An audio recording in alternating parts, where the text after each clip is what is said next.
Assalamualaikum warahmatullahi wabarakatuh. Perkenalkan, nama saya Deva Laurenetika, NPM 23520111124.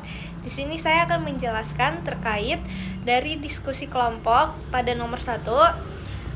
Berikut adalah unsur-unsurnya. 1. Bersifat rasional atau logis. Filsafat menggunakan akal pikiran sebagai dasar utama dalam mencari kebenaran. Artinya, setiap pemikiran harus dapat diterima oleh logika. Kedua, bersifat kritis. Filsafat tidak menerima sesuatu begitu saja, tetapi selalu mempertanyakan, menguji, dan menganalisis secara mendalam.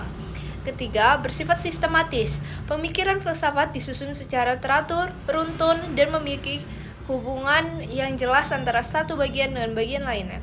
Keempat, bersifat mendasar atau radikal. Filsafat mengkaji sesuatu hingga ke akar-akarnya, tidak hanya melihat permukaan masalah. Kelima, bersifat universal atau umum. Filsafat membahas hal-hal yang bersifat umum dan berlaku luas, tidak terbatas pada hal-hal khusus atau sempit. Keenam, bersifat konseptual. Filsafat menghasilkan konsep-konsep atau pengertian yang menjadi dasar pemikiran dalam berbagai bidang ilmu. Saya Salsabila Nanda Putri dengan NPM 23520111123. Di sini selanjutnya ada nomor 2. Dalam kajian filsafat, khususnya etika, pertanyaan ini tidak dapat dijawab secara mutlak dan mengatakan salah satu benar dan yang lain salah. Menurut pendekatan Prof. Abdul Qadir Muhammad, nilai moral suatu perbuatan bergantung pada tujuan, niat, dan tanggung jawab moral individu, bukan semata-mata pada bentuk perbuatannya. Secara filsafat, kawin atau menikah dipandang benar apabila dilakukan sesuai norma agama, hukum, dan moral, serta bertujuan membentuk keluarga yang baik dan bertanggung jawab. Tidak kawin juga dapat dinilai benar apabila didasarkan pada pilihan sadar, alasan moral, atau pengabdian tertentu. Misalnya, fokus pada profesi atau kepentingan sosial, serta tidak melanggar norma. Dengan demikian, kebenaran dalam filsafat bersifat relatif dan kontekstual, tergantung pada, yang pertama, nilai yang dianut seperti agama, hukum, sosial, yang kedua niat dan tanggung jawab moral, yang ketiga dampaknya terhadap diri sendiri dan orang lain. Jadi, menurut etika filsafat, yang benar bukan kawin atau tidak kawin, tetapi bagaimana pilihan itu dijalankan secara bertanggung jawab dan bermoral.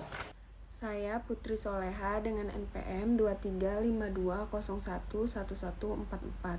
Di sini saya akan menjelaskan menurut etika bahwa kerjasama dinilai baik tetapi kolusi dinilai buruk, yaitu kerjasama dinilai baik karena dilakukan secara terbuka, jujur, dan sesuai dengan aturan hukum serta kode etik.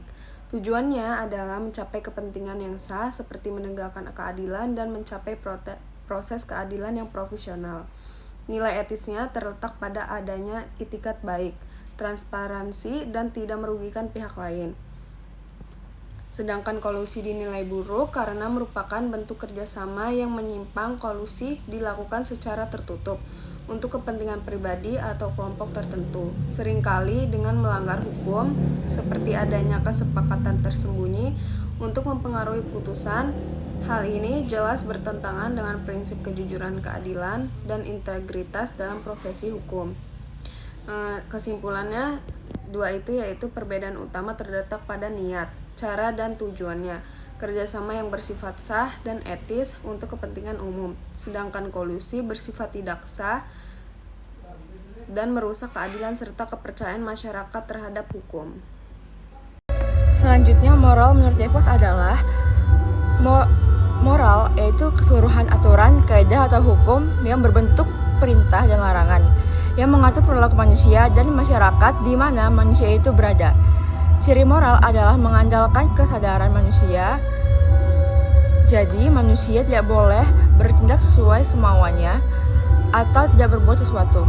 Perilakunya diatur atau ditentukan oleh norma moral yang berlaku umum bagi semua manusia.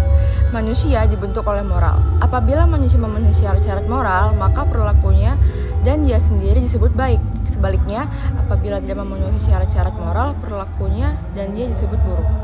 Saya Nona Aulia Cahyani Tias, NPM 23520111141. Di sini saya akan membacakan soal nomor 5. Apakah yang menjadi tujuan hidup manusia dari segi etika tujuan? Analisis keadaan moral Ahmad dari segi tujuan yang hendak dicapainya. Ahmad mengikuti ujian calon advokat. Baik, di sini saya akan menjawab pertanyaan tersebut. Dalam etika tujuan, tujuan hidup manusia dipahami sebagai upaya mencapai kebaikan tertinggi, yaitu kebahagiaan yang bernilai moral. Tindakan manusia dinilai baik apabila selaras dengan tujuan yang bermoral. Dalam kasus Ahmad, yang bertujuan mengikuti ujian calon advokat, tujuan tersebut pada dasarnya adalah baik, karena mengarah pada pengembangan diri dan profesi hukum. Namun secara etika, nilai moralnya tidak hanya ditentukan oleh tujuannya, tetapi juga oleh cara mencapainya. Jika Ahmad menempuhnya dengan kejujuran, kerja keras, dan integritas, maka tindakannya bernilai moral tinggi. Sebaliknya, jika menggunakan cara yang tidak etis atau curang, maka tujuan yang baik tersebut kehilangan nilai moralnya. Dengan demikian, dalam etika tujuan, yang utama adalah keselarasan antara tujuan yang baik dan cara yang bermoral untuk mencapainya. Sekian, terima kasih.